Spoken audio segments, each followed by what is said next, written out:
come together, feel that rise. Watch the game while the beat flows. At the sports bar where anything goes. Laughter and joy, we're in the zone. On the swivel at the sports bar.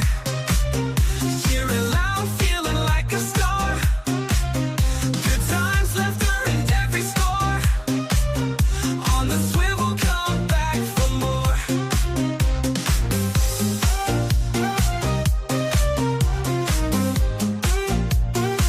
Come back for more. Tasty treats and soulful sounds. Feel the rhythm is where joy's found. With every cheer we come alive. Come on in, let's thrive and jive. In this moment we find our groove. On the swivel at the sports bar. Cheering loud, feeling like a star. Good times, laughter and every score. On the swivel, come back for more. Come back for more.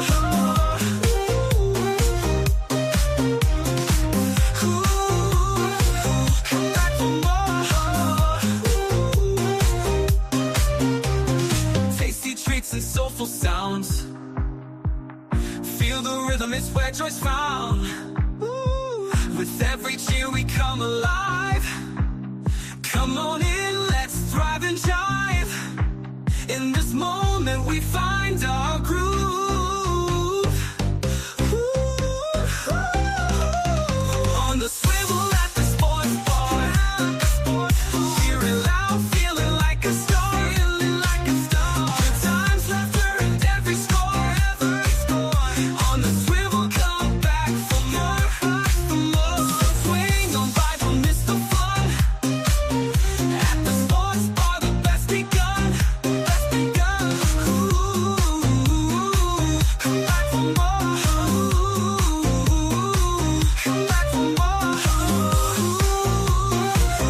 back for more. Come back for more. Come back for more. Come back for more. Come back for more. Hey, how you guys doing out there? I was gone last week. I had my reasons. So anyway, welcome back to this on the swivel at the sports bar. If you guys are in the audience, like, share, and subscribe to Unique Sports Talk or my other channel, which I'm simulcasting this on marriage, politics, and sports. And, I'm going to just kind of swing through this. I don't know if my boys are going to show up, but I'll do it solo. And, of course, we're in playoff time. NFL is going to have a draft tomorrow and all that kind of good stuff. But some more housekeeping before we get started. So this is episode 18, season 3. So let's go. What's next? Of course, we got to do, like, share, and subscribe, of course. Do me a favor, hit the like button. If you like this programming, is this the guy next door talking sports, no insider information, none of that shit. I'm just having fun with it. Subscribe to the channel. You can, join the chat, or on the replay, you could comment and stuff like that. But share this with some people. Get some more people into this thing. All right. So, of course, having said all that, I use other people's material. I try not to dwell on it. I add my little 2 cents, but it's all fair use. Fair use. I'll show you some of the stuff that I get from some of these other people. You can go to their channel and watch stuff in its entirety. I need to do a better job of making sure I put the links in the description so you guys go check those channels out. I really appreciate some of the stuff I get from these other folks. So, disclaimer, all fair use. All right, so football season. It's still an off season. But tomorrow is the NFL draft, right? I think all you guys know it. We're going to take a maybe 2 or 3 minute peek at this last final mock draft. I think the quarterback for number 1 for Vegas is set, and his name keeps coming up. I hope he's not a bust, It's kind of scary when everybody's unanimous about a player, but We'll see. Okay, let's see. You guys love the rapid fire mock draft that we did a couple of weeks ago. Now we're giving you another one, an updated version here in under 20 minutes. Let's start with the Las Vegas Raiders. At number 1 overall, it's Fernando Mendoza. You know it's Fernando Mendoza. It doesn't matter if we were doing this mock draft in January, February, March, April, or just a couple of days to the 2026 NFL draft. It's been Fernando Mendoza at number 1 for the Raiders. Which brings us to the New York Jets at number 2. There's been some smoke around David Bailey, the edge rusher from Texas Tech, being the pick here at number 2, but I'm sticking with Arvell Reese, the linebacker / edge rusher that we have from Ohio State. His potential's through the roof. It really is. I know he's got some work to do to just polish, to increase as a true pass rusher, but man, they don't make many athletes like Arvell Reese. The pound-for-pound strength, the speed to power, all that stuff is phenomenal. But number 3, this is where things really start to get spicy, because as we're only a couple of days toward the draft, we know that craziness is going to happen, and I'm going to try to predict one of it right here. I'm going to have the Dallas Cowboys moving up from number 12 to number 3 with the Arizona Cardinals. I'm going to package some form of number 12 and number 20 overall. Maybe you get sprinkle in some day 3 picks here to make sure the value is correct there. But ultimately, Jerry gets to move up. Monty Ossenforth, the general manager for the Cardinals, gets to move down. I think both are happy with that, especially. So there's a lot of work the gentleman put in this thing, BNR Sports. So he's got this trade. We could be looking for that tomorrow at the draft. For me, I used to watch the draft all the time. Now I have it's like a novelty. I like to see, if the young guys who they have on their arm, the girl who took them through college and did their homework and all that kind of stuff, and are they going to reward those honeys once they get those big NFL contracts? Some of that's interesting. And of course, in the neighborhood, in the hood, people count how many brothers have, the snow bunnies on their arm and stuff like that. It's just one of those kind of things. I would imagine you could bet on that in Vegas somewhere. The Cowboys get to come away with Sonny Styles. I don't think the Cowboys starting middle linebacker is on their team yet, and Sonny Styles would immediately be that starting linebacker for them. At number 4, I know this is a common landing spot. Notre Dame running back Jeremiah Love. But with David Bailey still on the board here, that's my pick. They don't have that pure pass rusher that they can rely on, and David Bailey's been one of the best in all of college football over the last 2 years at Stanford or at Texas Tech at doing just that. That speed and explosiveness, that elite first step that he has to be able to get even with offensive tackle shoulders and then bend and dip and do whatever he needs to get around him and into the quarterback's lap. He does it faster than anybody. At number 5 overall, we have the New York Giants, picking for the first of 2 times now here in the top 10 after trading Dexter Lawrence to the Cincinnati Bengals. And at number 5, I'm going to go with Caleb Downs. I just have a feeling that John Harbaugh is going to be really in on a player like Caleb Downs, because there's a lot of things when it comes to the flexibility. I really think John Harbaugh is going to be really good for the Giants. I don't know where they're going to go this season coming up, but there's going to be a change in the way these guys think. I think he's really going to be good for New York. There's no doubt about it. He's pretty good everywhere he goes, but I think he's going to be real interesting in New York. Of what he's able to do can remind you of a player like Kyle Hamilton, and John Harbaugh knows exactly how valuable that is. Caleb Downs, he could play for free safety. He could play as a strong safety. He could play in the slot in man coverage against tight ends. He could play as a pseudo linebacker at the second level. There's so many different things that you could do with this player. That's worthy of a top 5 pick, and I think John Harbaugh knows that too. Here, number 6, the Cleveland Browns. I'll get the first wide receiver off the board. Let's go Carnell Tate here, the wide receiver from Ohio State. They need a legitimate vertical threat that can really help them out when it comes to their downfield passing game. 85% contested catch percentage, and a lot of that contested catch ability showed up beyond 15, 20, 25 yards down the field. This is the type of receiver that the Cleveland Browns need. For the Washington Commanders at number 7. So I'm going to stop right there. I'm going to put this link in the description. If you want to go see this guy's whole 18, the first 16 people in the draft, and maybe compare it to how well he did to tomorrow, if you want to make a copy of this and see if he's right on, at least in the first 16. So I'm going to have to remember after this is over to make sure I put this in the description. All right, so I'll do that.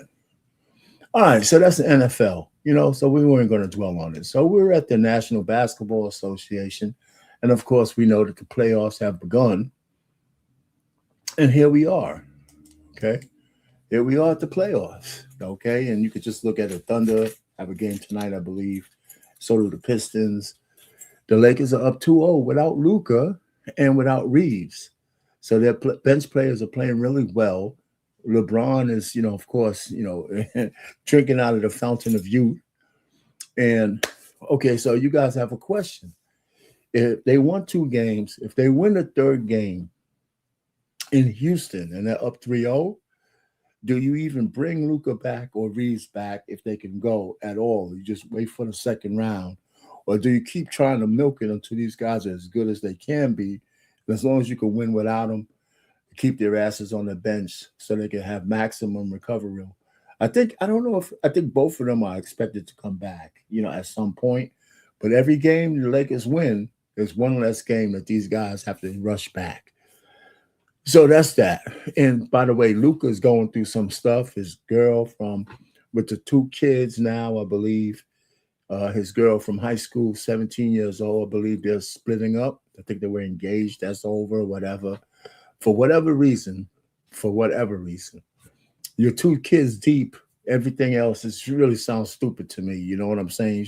You should work that out just because there's nothing else good out there. Hold on for a second.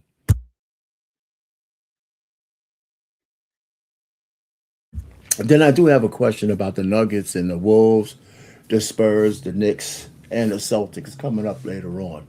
So here's the playoff picture. I've watched a couple of games that have been blowouts. Then I saw some close ones. And then, of course, there's been a couple of upsets. So, let's take it from there. NBA, the draft time is, everybody loves it. WNBA, we finally have these chicks to stop whining. They got a little bit of what they want, which is cool. They're going to get paid some money, even though it's a little bit more burden on the owners. The owners could afford it. So, hey, let's Asia Wilson gets paid. 3 years, $5 million, 1.4 a year. Hey, listen, I tell you what, no matter what, she actually deserves the money she's getting. There's just no doubt about it.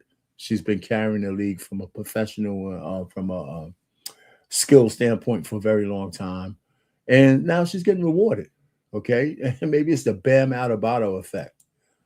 All right, okay, let's hear what a couple of ladies. Boy, she got her bag, didn't she? Asia Wilson officially signs the richest deal with a 3-year, $5 million contract. Now it's a little bit less. She will get 1.4 each year, and then she'll have roughly $500,000 in incentives, right? But the Aces keep their superstar. The WNBA has their best player in the league. Now, not just by trophies and awards and championships, but in actual pay structure. Now, of course, they still have a lot to do in comparison, but we've come a long way as a league. Now, the Aces officially keep their entire core with this signing. Asia Wilson, Jackie Young, Jewel Lloyd, and Chelsea Gray. And now they've also been keeping up work behind the scenes. They were able to keep Nalissa Smith and Kirsten Bell.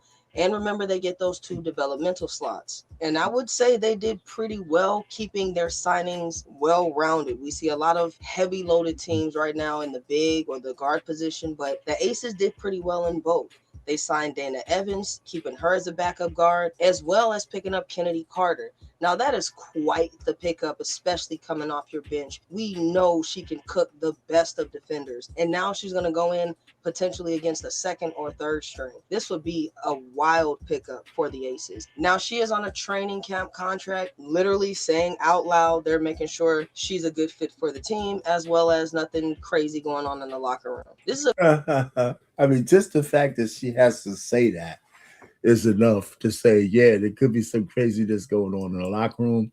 Of course, when you're dealing with the honeys, it's emotions everywhere. You could see them walking around the locker room like the 6th man on the court. I'm gonna put her link in the description as well. Everybody you see here, I'm gonna make sure I put their descriptions. You can go to this young lady's channel, and she's doing her thing. So I appreciate the update. I'm not gonna really spend a lot of time because the real point is that Asia's getting paid. Some of the other chicks are gonna get paid. Sooner or later, it's gonna be Caitlin Clark's time to get paid, and Reese is getting paid off the court. She's never going to be a big max player, I don't think. But, of course, Caitlin will be at some point. And that's going to be a couple of years from now. So I can't imagine what her contract might look like, even though that's pennies compared to money she's making off the court. So, anyhow, kudos to the WNBA. The honey's going to be at least happy for a couple of seconds before they start whining about something else.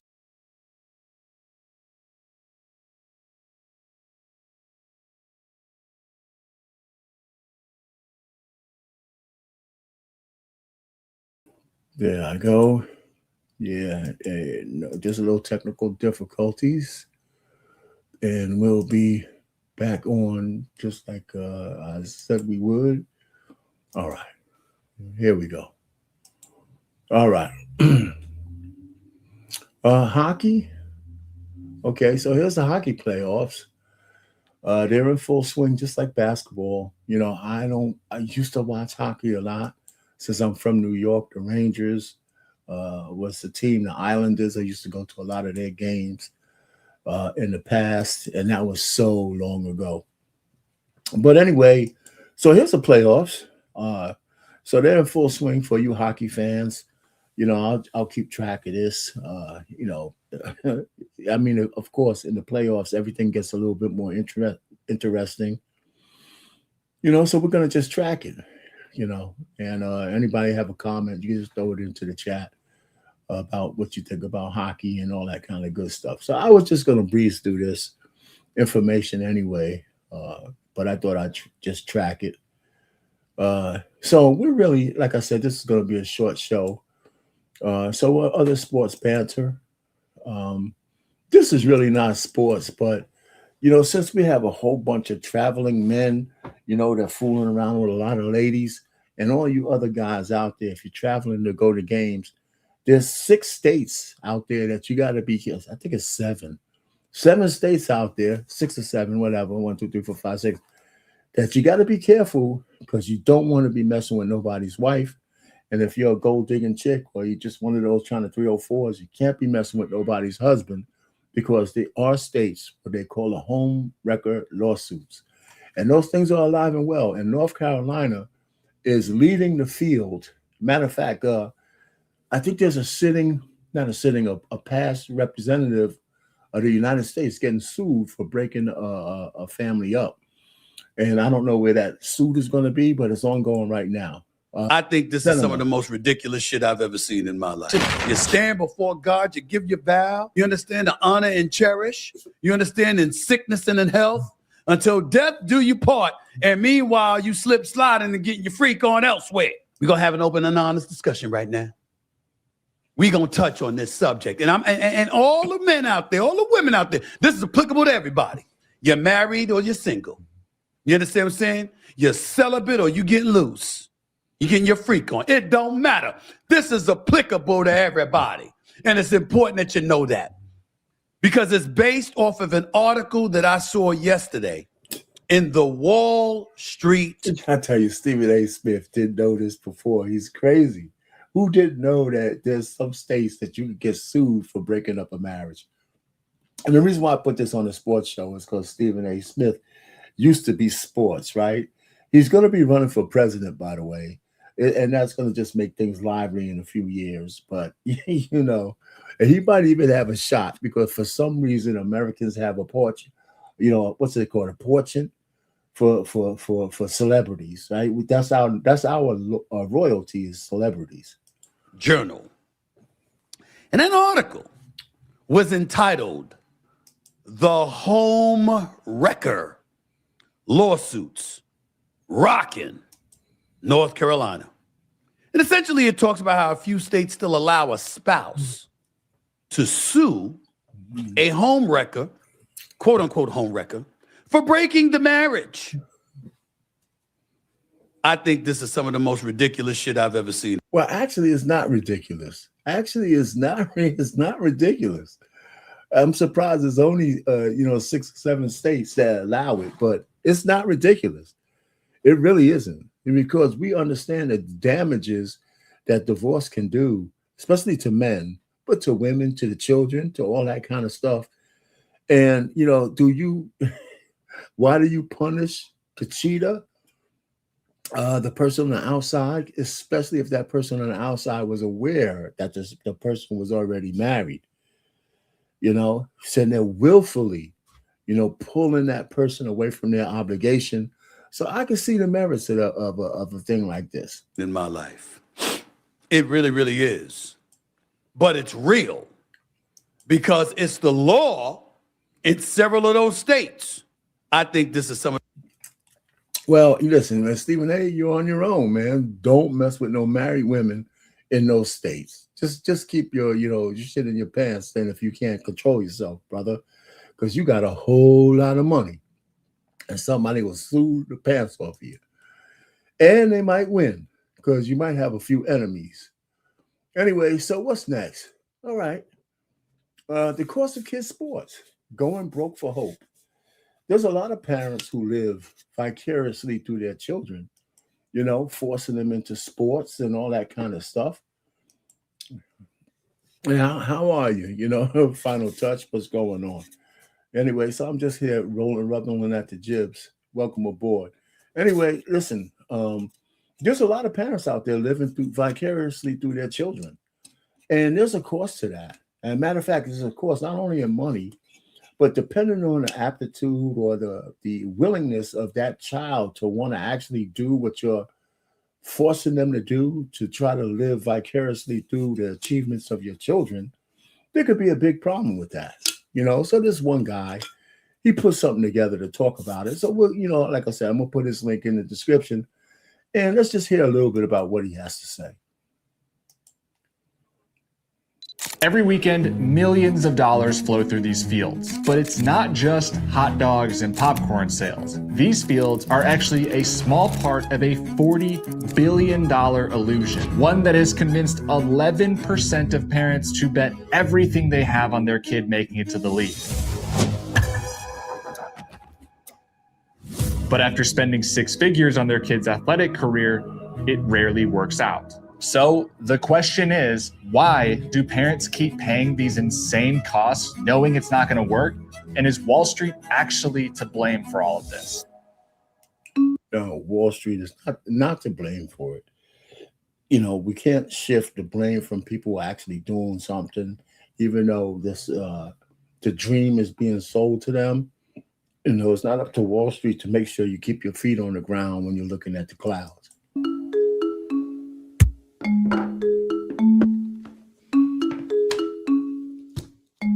In 2004, families spent about $320 per year on their kids' sport. But fast forward to today, that number has more than tripled, currently sitting at $1,000 per year. And that $1,000 is the cleaned up statistical average. In equipment alone, a family could easily spend over $1,000 for one kid. And then add in the new uniform you need every year, the private coaching, the travel, the team events, and you're easily looking at thousands of dollars in cost.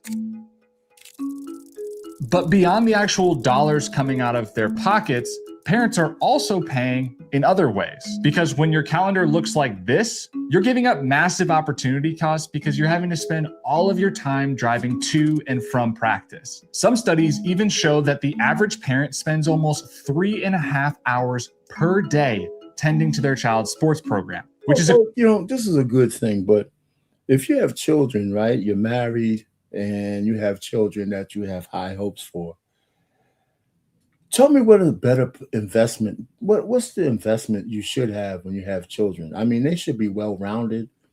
Everything shouldn't be about sports, but isn't this what we call an investment, or is it just a pipe dream? Is it a lottery ticket? It's if you have kids, I've had kids, I've spent a lot of time just making sure they were busy through the formative years so they don't go wayward like the Lord of the Flies, right? One of my daughters is a accomplished musician. So we spent a lot of time, money, effort for her to learn the guitar and play it in ensembles and all that kind of stuff. And we find that rewarding. She ain't trying to make a living off of it, but she still plays today in several bands and stuff like that, but her schooling was always different. As long as that didn't get in the way of her actual education, then it was okay. What was a better investment? So anyhow, let's continue, because I'm not saying he's wrong, because some people do go overboard, But that's when you start to live vicariously through your children and you're willing to pay for it. Equivalent to having a part-time In job, many ways, including alienating your kids from time to time. but one you're actually paying for. But why do they do it? I understand that parents will do everything they can for their child, but there has to be a deeper reason, which is what led me down this rabbit hole of reading and watching interviews with these parents. And I started noticing a pattern. As these costs have gone higher and higher, parents just keep paying for it, even when they don't actually have the money to do it. But when you look around, there are affirmations everywhere that this is an investment in their child's future. The coaches and programs convince these parents that their kids have a high likelihood of playing in college and maybe even going pro, as long as they sign up for the next camp or private coaching session. But at the very least, if they just get a full ride. See, that part of it is a lie. When you say high probability, and I should have stopped it. He's going to go talk about full rides. To college, all of those long days and money spent on their training will be worth it. However, when you look at the numbers that the coaches are selling, it's actually a bit of a pipe dream. Look at Sam, for example. He's one of 15 players on his high school basketball team. He plays travel ball, goes to the extra trainings, goes to all of the tournaments, and lives and breathes basketball. But he doesn't have a 1 in 15 chance of playing in college, because there are over 10,000 high school seniors he's competing against. Even if he does make it to D1, only about 300 of them actually get a full ride scholarship. And the odds get even worse if Sam wants to go pro. Only 60 players per year get drafted by the NBA. And of those players, only a small fraction are left in the league after 3 years, which means there is less than a 0.01% chance Sam will ever play in a professional game. This isn't some. All right. So, since when has the odds stopped people with a dream and ambition to not do something? So, you got to watch this full thing, because I think you're going to recognize all of that and why people take that chance, especially when they know that they can't offer their kids all the things their children want, like maybe a good, great college education. You know, because they're going to have to go through the motions. So they don't get a scholarship, but they need to be prepared for college anyway. So you hope and dream and that kind of stuff. Now, I know how it feels when a kid gets a full ride scholarship. And believe me, I cried when my daughter got one, for sure. Absolutely for sure. So I could dig it. But that was an academic scholarship. But the point really is, you know, so I understand where this guy's coming from, but you also have to understand why people take those chances.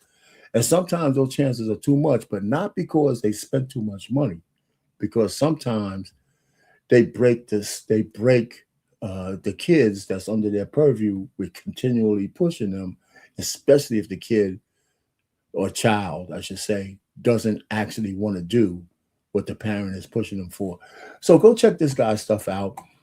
Like, again, another one, I'll put the link in there because I think this is an interesting discussion, and I didn't watch it all the way through, but I just wanted to show a little bit of it. All right. So, and that's a good one. So this one here, the Lakers, I only highlight the Lakers only because they're up 2-0. They won home court against Houston without Luka or Reeves, and a lot of people thought they would have a lot of trouble because they had a lot of trouble coming down the stretch in the season, okay? So they won those 2 games, and they need to win at least one in Houston so they could keep Luka and Reeves on the bench. I don't think Reeves, I think they both have a chance to come back. I think Reeves was hurt a little bit more. I'm not sure. I thought they were both, earmarked to come back. So every game they win without those 2 guys is like gravy. So let's hear a little bit of that, and we'll go from there. Banned Los Angeles Lakers, but they still have the 41-year-old Superman. Houston does get Kevin Durant back after missing game 1 with a knee injury. And early on, it's the thin man for 3, Durant. And he's cooking. Durant with 11 in the first, one of the great offensive players of this or any generation. Luke Kennard in his bag. Tremendous three-point shooter. It's Kennard who's actually stepping up. Of course, LeBron is LeBron, But Kennard is stepping up big time in those absences because he's a great 3-point shooter.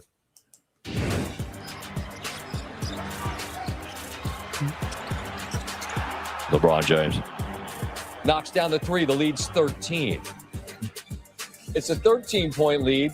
Marcus Smart, who hit a bunch of threes early with a lob. Marcus Smart has gotten a second life also with Luka out as far as, running the offense. He's actually been playing pretty well.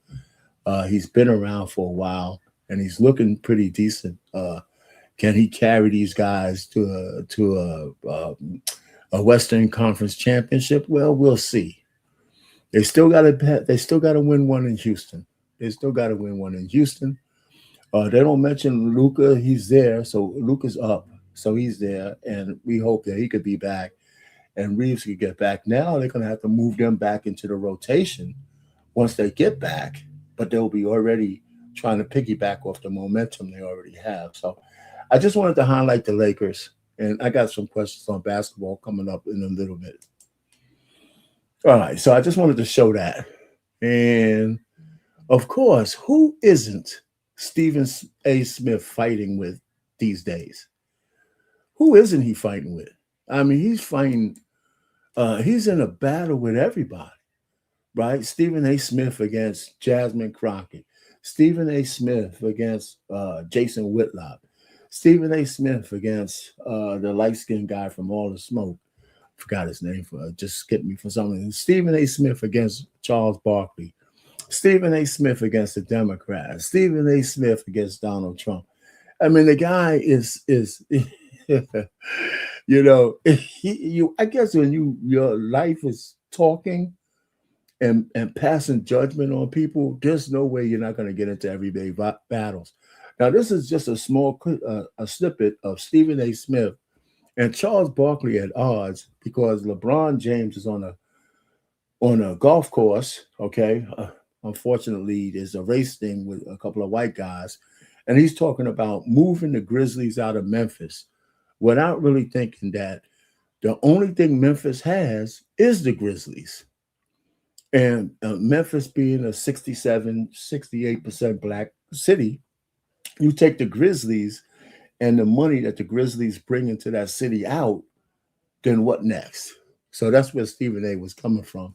And then Charles Barkley, of course, Charles Barkley says it's always about race with these guys. They're all stupid, this and that. And he was missing the point. So I kind of told you all of it. So that's what they were arguing about, right? So we don't have to go to see Stephen A. pontificated about. And Stephen A. wanted to point out to Charles Barkley that it's easy for a billionaire like LeBron James to say, just move the team without thinking that the implications of that team leaving Memphis is a big deal to the people who are in Memphis. I mean, the place, just that's all they're hanging on to one glamour team out of everything. I mean, of course, Nashville has a hockey team.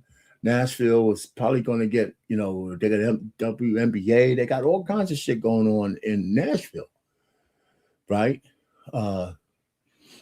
And so if they take the basketball team away, oh, yeah, the players will like it better because there's better hotels, better food, better accoutrement, and all that other kind of shit. Safer, the whole 9 yards, right?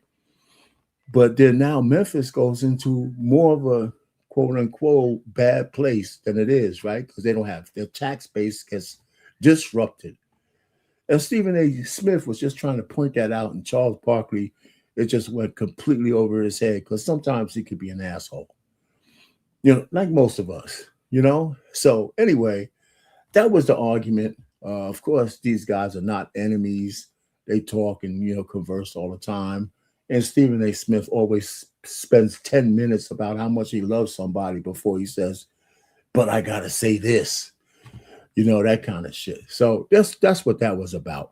And you could check out that spat anywhere, from either perspective, of course. And so yeah, I just wanted so we don't have to click on that one. That's what that was about.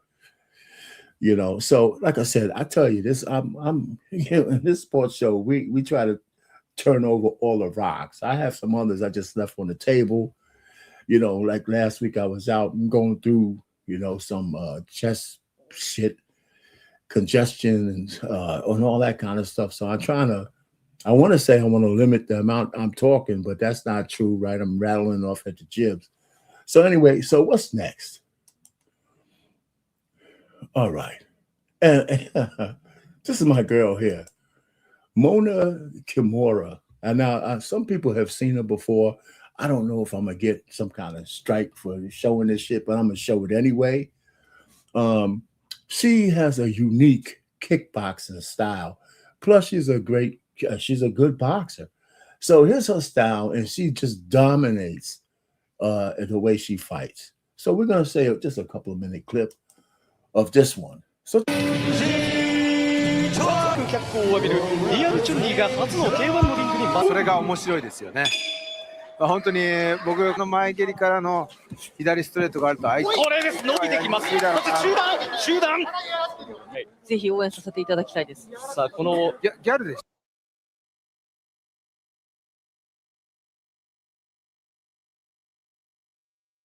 まだねちょっとやりやすい。この左のストレート、左が前蹴り。これが強いからもうワンツー。右のすみません。そして前蹴り。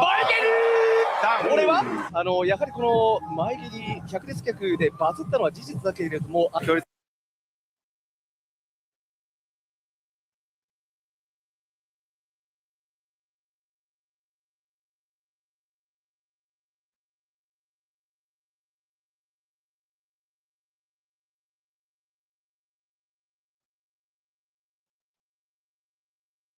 強いですね。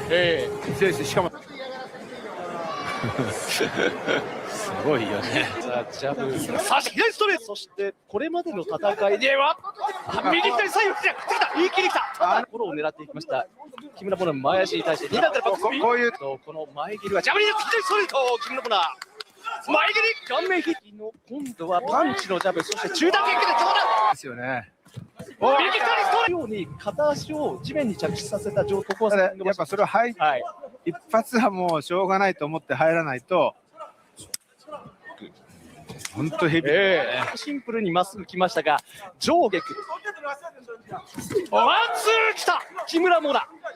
そして木村は右足前のサウスポースタイル変わらずです。踏み込んできた、突っ込んできた、全体重を乗せて突っ込んできましたチェ・ウンジです。終われないダイヤモンドという意味を。さあ左足をまた軸にモナ蹴り。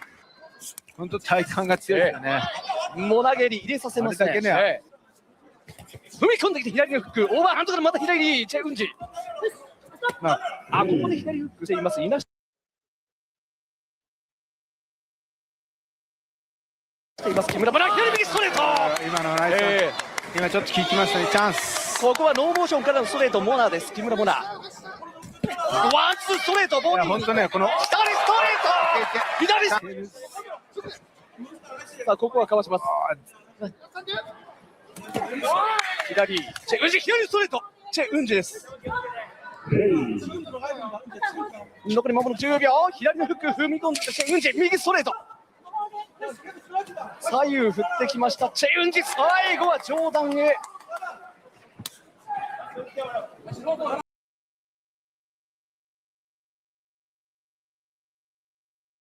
Shit. Fuck, man. I was on I'm talking to myself like an idiot. So again, the Lakers and the Rockets, they should sit Luka out as much as they can. And parents are absolutely betting on their kids. Sometimes it's so selfish and all that kind of good stuff. So anyway, I caught myself, and so again, parents bet on their kids. Some of it is very absolutely selfish. Doesn't always work out. We know about the Kobe Bryant situation and the estrangement from his parents and things of that nature. So I'm going to go back and fix some of that big gap I have in there. Anyway, the last one is about the NBA. So we saw a couple of upsets in the first round. So my question to everybody out there is, which NBA team is in the most should we be concerned about in that first round? They lost home court advantage. The Knicks lost home court advantage. The Celtics, the Spurs, and the Nuggets. Okay, So which one of these teams are in a greater danger of losing the first round to a lower seed team? I say, believe me, if I had to put an order in there, I would say the Nuggets, because they're playing the Timberwolves. And if Anthony Edwards can ever get out of his own way with his undisciplined self, he's a very dangerous player. So is the team. The second team I would put on that list is the Knicks. They always disappoint in the playoffs, and they can actually lose the series. I hope they don't, but they can. The next one is the Celtics, in terms of so at the highest order is the Nuggets. The Knicks are right after them. The Celtics are after them because of, again, they're playing with house money. But the Spurs I put last. I don't think they're going to lose their series because, of course, they got Wemby. Uh, um, and that would really be an upset if they lost that series. But I don't think they will. They'll come back and beat these guys. Probably the Celtics would too. But I'd be concerned about the Nuggets and the Knicks. I sure would. I sure would. All right, boxing.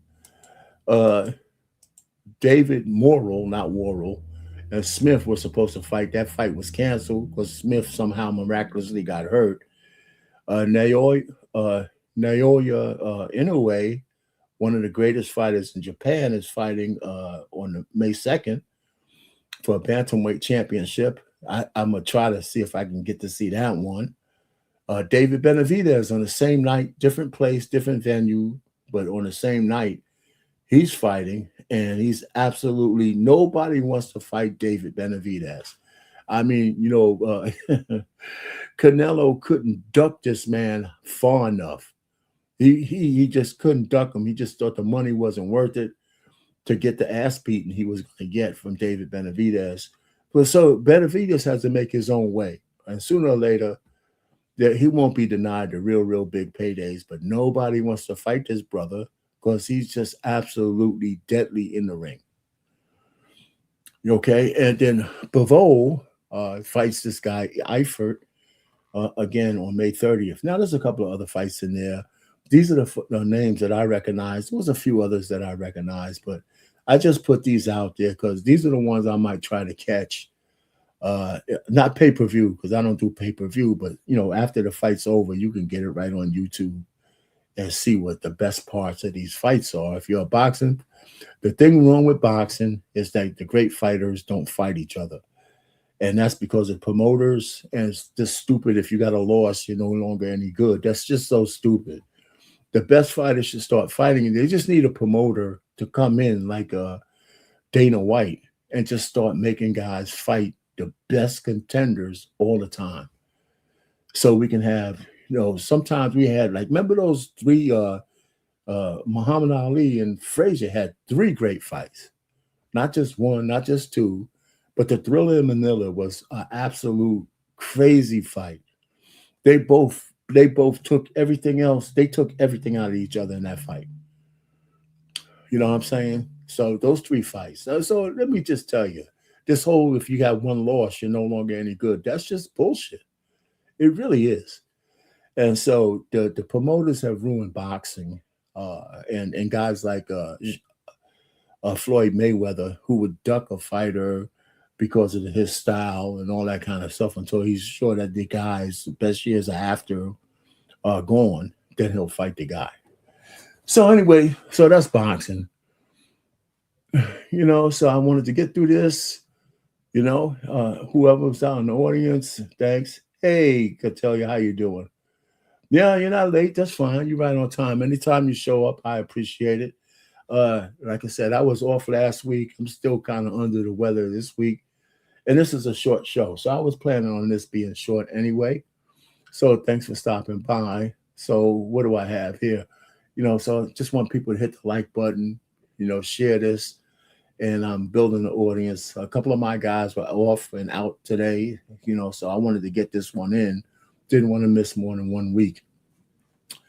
And so anybody who watches this on replay, put some comments in the replay box later on. And like I said, I'm going to put some of the links that I showed earlier. I'm going to put those links in the description so I give the people credit for supporting the cast. And that kind of stuff. And really, that's it, So this was the third season, 18th episode. And pretty much, I'm actually going to have time to play the outro. And you're right on time, Cordelia, for the outro today. And anybody out there that I see you in the other channel, thanks for popping in on the other channel as well. And I'm out of here. Going to give my voice a rest. Probably get a brew, a soft, hardened cider, instead of a hard brew. And just chill out for the rest of the afternoon. All right. So, and with that, I'm going to play the outro, and then we're going to be going. How's that?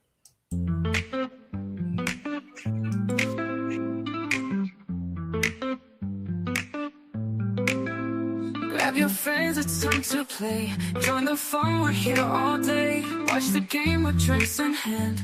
On the swivel, let's take a stand. On the edge of our seats, we live for the thrill. In this moment together, we're feeling the chill. So here's to the laughter as we gaze at the stars. We say goodnight from the swivel at the sports bar. In the flicker of the screens where our spirits ignite, let's cherish this time as we fade into light.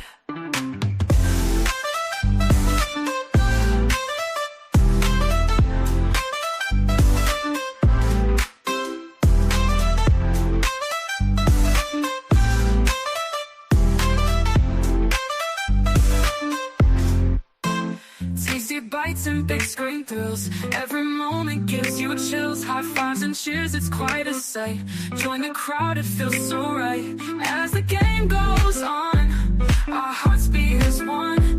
Memories in the making, oh, this night's just begun. So here's to the laughter as we gaze at the stars. We say goodnight from the swivel at the sports bar. In the flicker of the screens where our spirits ignite, let's cherish this time as we fade into light. So good night, my friends, till we meet again in this world of the game.